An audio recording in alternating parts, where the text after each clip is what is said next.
Bapak, Ibu, dan saudara-saudariku yang terkasih dalam Tuhan kita Yesus Kristus, salam sejahtera untuk kita semua.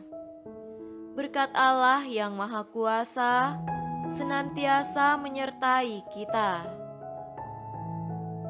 Marilah kita mendengarkan dan merenungkan bacaan-bacaan kitab suci hari Senin tanggal 23 Mei tahun 2022.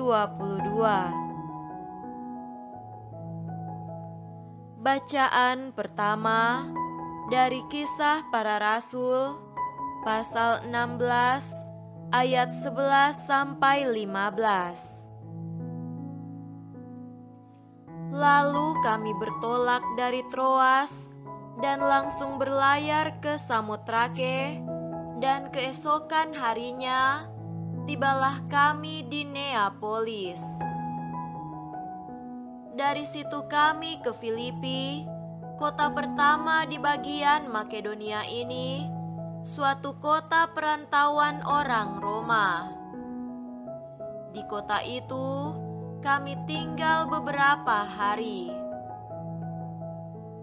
Pada hari Sabat, kami keluar pintu gerbang kota.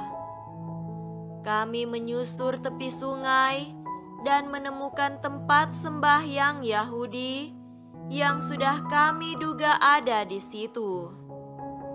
Setelah duduk, kami berbicara kepada perempuan-perempuan yang ada berkumpul di situ. Seorang dari perempuan-perempuan itu yang bernama Lydia turut mendengarkan. Ia seorang penjual kain ungu dari kota Tiatira yang beribadah kepada Allah.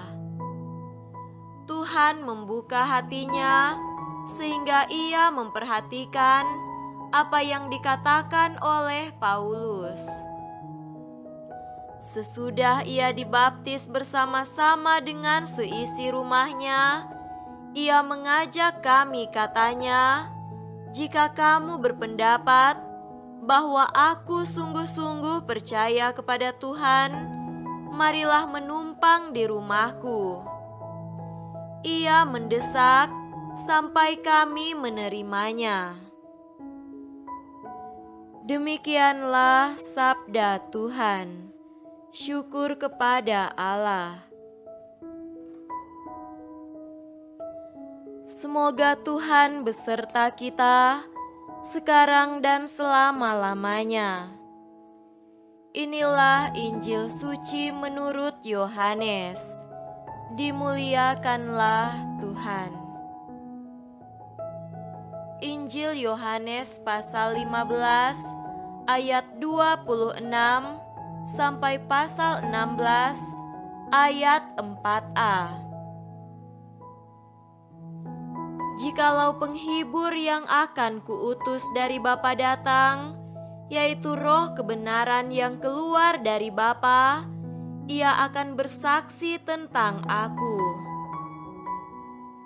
Tetapi kamu juga harus bersaksi, karena kamu dari semula bersama-sama dengan aku.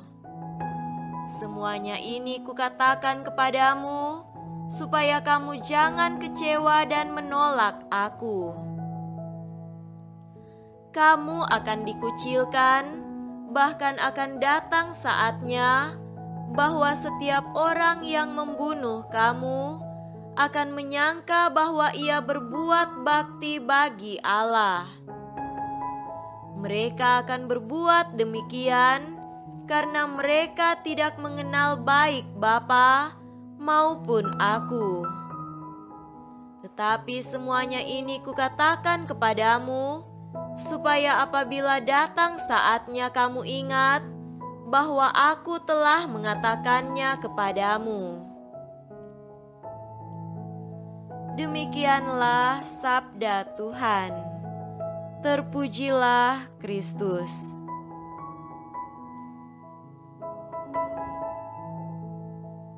Saudara-saudariku yang terkasih dalam Tuhan kita Yesus Kristus, tema renungan kita pada hari ini adalah bersaksi tentang Kristus.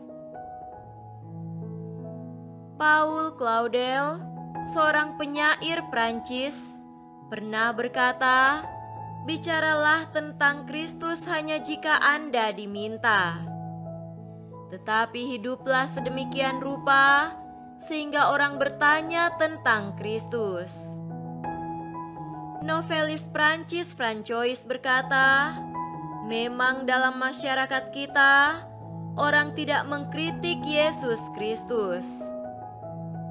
Mereka yang dikritik adalah para pengikut Kristus karena mereka tidak menyerupai Kristus." Saudaraku terkasih, Injil hari ini mengajak setiap orang Kristen untuk menjadi saksi tentang Kristus. Jikalau penghibur yang akan kuutus dari Bapa datang, yaitu Roh kebenaran yang keluar dari Bapa, Ia akan bersaksi tentang aku. Tetapi kamu juga harus bersaksi, karena kamu dari semula bersama-sama dengan aku. Daya tahan dan iman yang kuat adalah landasan serta kemampuan untuk memberi kesaksian tentang Kristus. Yesus sudah tahu dari pengalamannya sendiri bahwa Ia telah berhadapan dengan banyak kelompok orang yang hidup bagi diri mereka sendiri, tidak jujur, tidak adil, dan sebagainya. Dan pada titik itu akan muncul penganiayaan dan pengucilan. Yesus berkata, "Kamu akan dikucilkan, bahkan akan datang saatnya bahwa setiap orang yang membunuh kamu akan menyangka bahwa ia berbuat bakti bagi Allah." Yesus sendiri akan mengalami bahwa dirinya dikucilkan dan dibunuh oleh orang-orang yang tidak mengenal Allah. Ia mengatakannya terlebih dahulu supaya para muridnya jangan kecewa, meskipun nantinya para muridnya juga diliputi kekecewaan. Sebagai murid Kristus, kita harus bertahan dalam penderitaan ketika memberi kesaksian iman.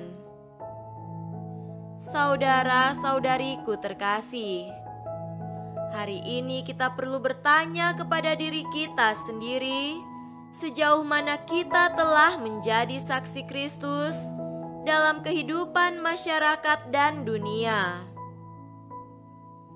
Apakah kita berani tampil bersaksi tentang Kristus lewat cara hidup kita yang baik dan benar?